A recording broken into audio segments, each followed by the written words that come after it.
Hey guys, welcome back to World Mechanics. Thank you guys for watching and subscribing to the channel. Today will be super helpful video to any of you having a Kia, guys, with automatic transmission.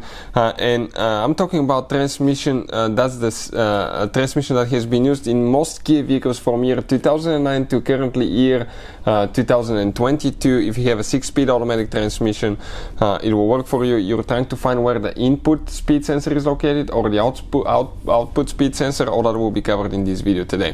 Before we start, let me tell you a little bit about us. Every single car we get at the garage, we try to make at least 200 to 300 free repair videos. Why we do that, guys? Simply because our mission at the shop is to save you as much money as we can. All we need in return, please subscribe to the channel, like the video, that way we can keep making these free videos for you.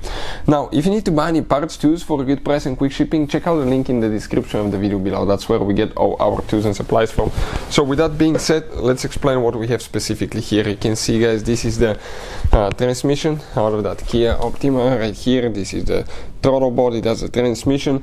As I said, that transmission has been used probably 90 to 95% of the Kia vehicles, anything from engine 1.2 to 3.8. There might be differences a little bit in the size of the transmission and the horsepower and torque it can handle, but practically it's everything will look about the same. Okay, and it will function in the same way. So one of them is probably just a little bit bigger than the other one.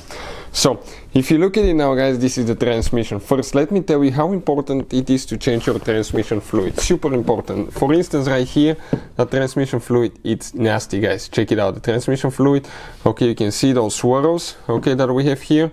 Okay, that's actually dust from the clutches, sediments. So if you don't change it on time, the transmission fluid loses its capacity actually to lubricate things correctly. Also, those sediments will build up in the shifting solenoids in the valve body.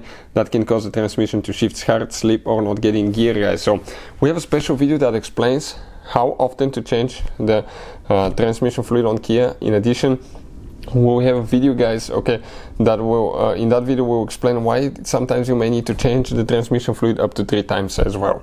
So for any of you that need the input and output speed sensors, you will need to remove the transmission valve body on your Kia. We have a video how to do that. If you need it, check it out.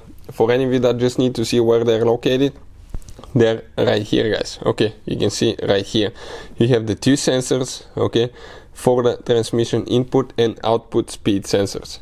So if you look at it now, guys, okay, this right here is the input speed sensor, this is the output speed sensor. But if you have problems with one of them, I'll recommend replace both. Okay, and I think the wiring harness with the connector comes with one together, so at that point you will just need to replace both of them. But for any of you needing help with that, hopefully the video will be helpful. Thank you for watching and see you guys next time.